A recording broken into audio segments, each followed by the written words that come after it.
I think we need to talk about judgment these days because that's what the Christian church seems to be all about. Meteor's coming to judge. Christ is coming to judge. Evil is because it's a judgment of God. I've never seen such a misunderstanding of the scriptures presented by Christians as this great judgment that's coming on the world.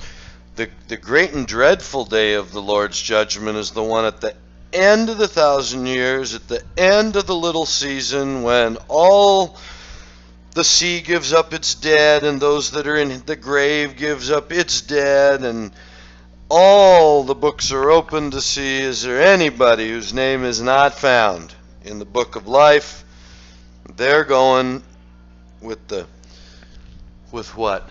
The devil, whatever that is, everything that is not love, everything that not love has ever caused, all the pain, all the suffering, all the death itself gets bound up in this eternal place called the lake of fire.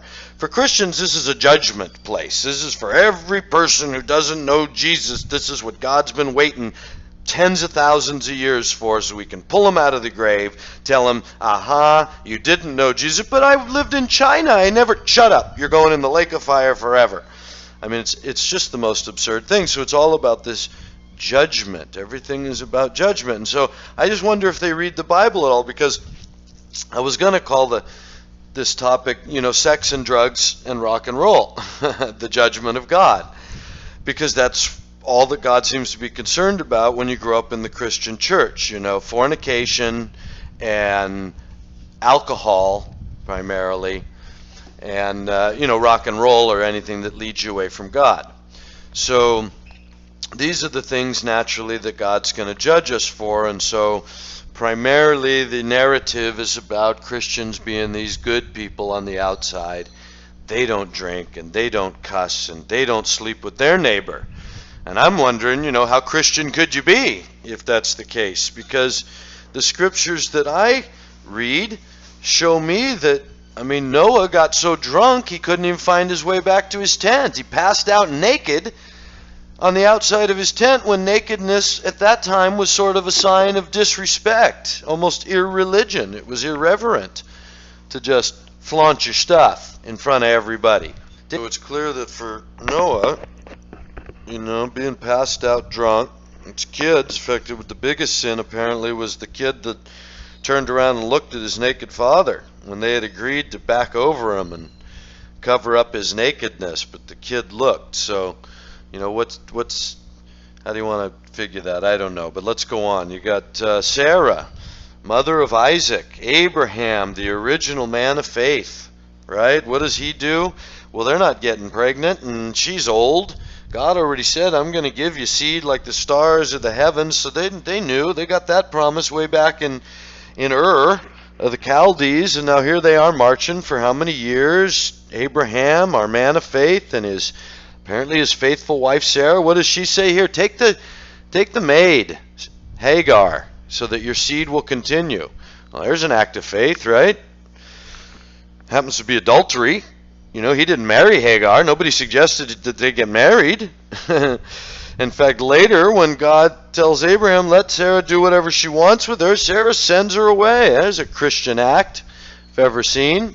So first, commit adultery, and then we'll disown you now that I'm jealous. So that's fantastic.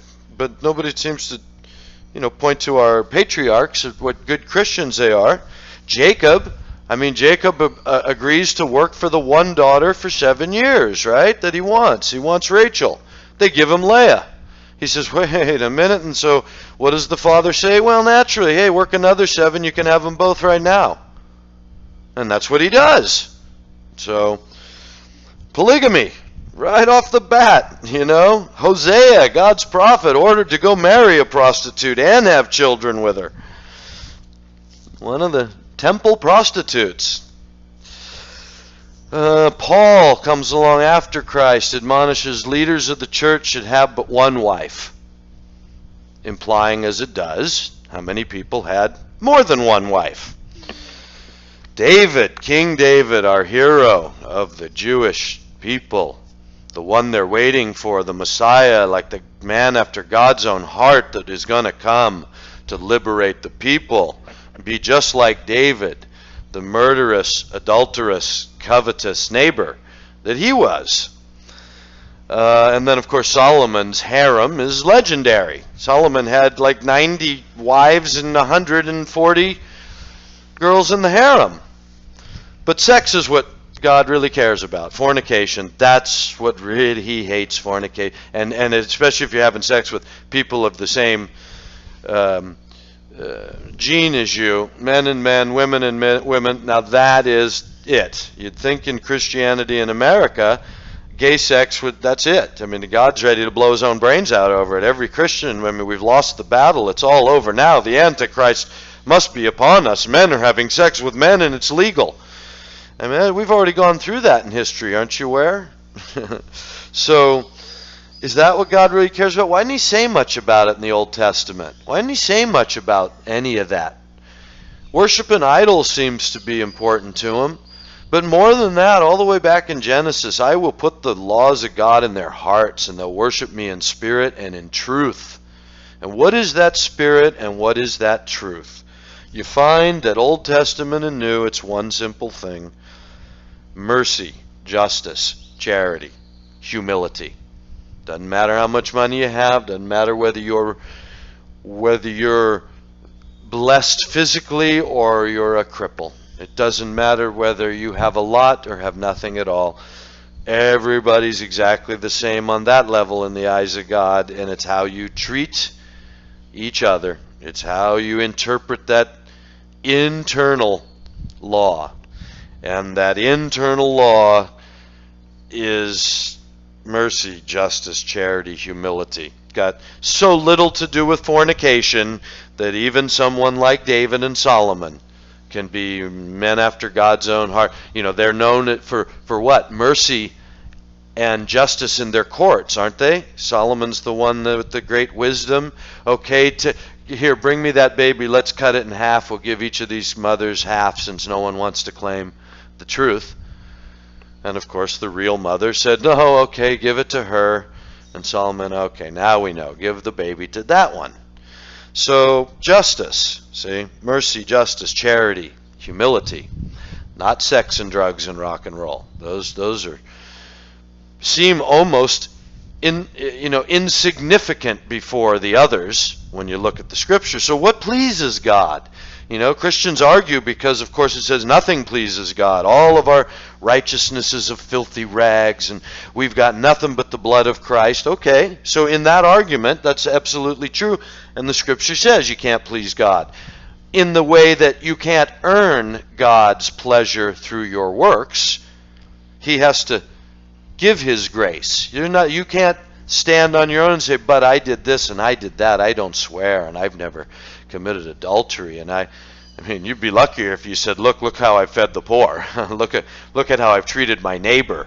Because that's the ones you're going to really be held accountable for.